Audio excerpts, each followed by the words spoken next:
One of the surprise of this draft, at least early on, is Dailyn Swain from Texas, picked by, of course, the Chicago Bulls as number 15. Is he the right pick? Let's discuss.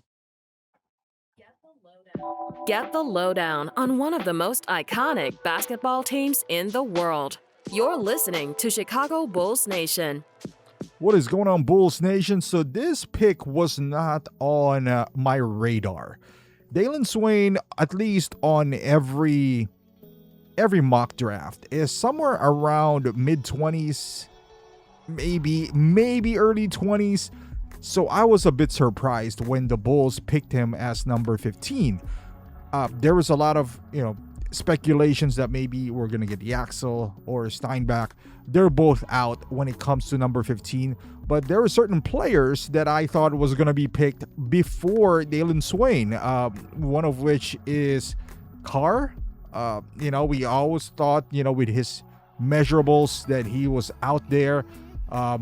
Also, Phylan, I thought it was going to be picked first because we know the guard situation for the Bulls.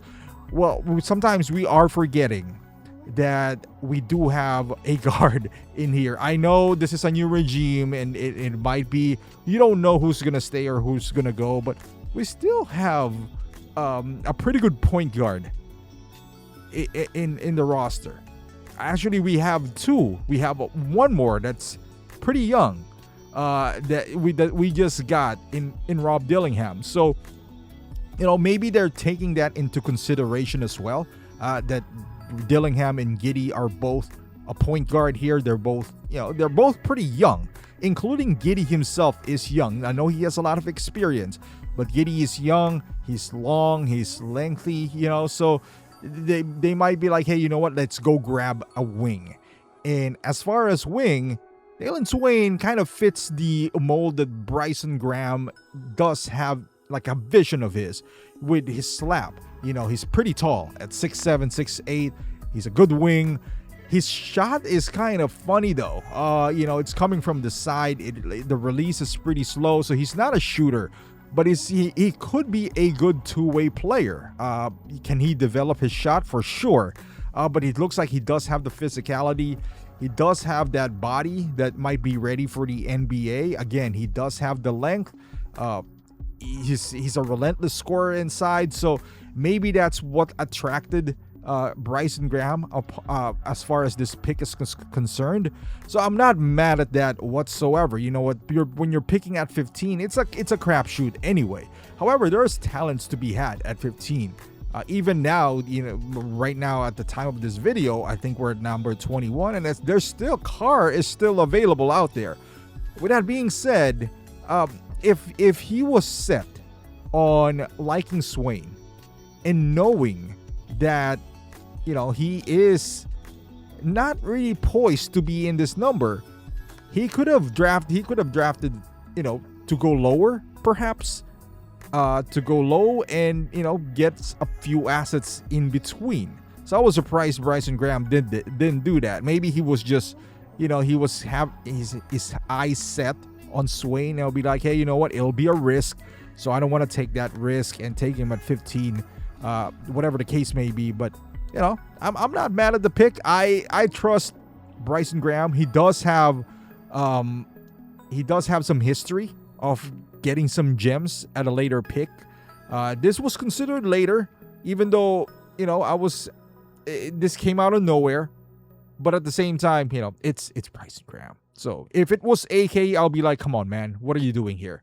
Just because of the history here for AK. Like, AK didn't hit on a draft up until Matas, but Matas just really fell on our laps. But to his credit, he could have screwed it up too. He could have been like, you know what, there's a reason why he's falling down. I won't pick him as well. But but all the positives that I've seen him, we don't have a proper wing though, to be fair. We don't have a proper wing, so we are gonna play Matas Buzelis at 3. I just hope that I hope he doesn't turn out to be the next Dalen Terry. That's the scary part here, because he does have the Dalen Terry I'm not in love with his shot. So is Dailyn Terry, but he has a bigger body. He has a more NBA ready body. Now he's shooting his threes there, but I don't know. I just trust him. His physicality though, like the way he attacks the rim, the way he defends, I do like that. It's kind of like fearless going downhill. You can see that. He puts his shoulder down, he puts his head down, and he's determined to go to the basket. And he is aggressive, and that's what you want. Combine that, with if he goes, let's say if Matas goes to the bench, I think Matas is strictly going to play 3 now, because there's no way they're going to bench Caleb. Caleb is strictly going to play 4. They can interchange, I suppose, but I think Caleb has a bigger body. He has the size to play 4 more than Matas. I think Matas would thrive as a 3 as well. He's pretty shifty. He got to work on his handles if we're going to put him full-time 3. But if he goes on the bench to get some rest, I wouldn't mind Swain in there to have that defensive. If you put him, Okoro, we have like a defensive-minded. I don't know where you're going to get the scoring though, but I don't know. You could put Patrick Williams at 4. Him. Oh, I forgot about Noah Essengay. Essengay is there as well. So this is why I was a bit confused about the pick, because I thought we were gonna go guard, or at least 2 guard, but we didn't. I suppose, I don't know if you can make this guy a guard though.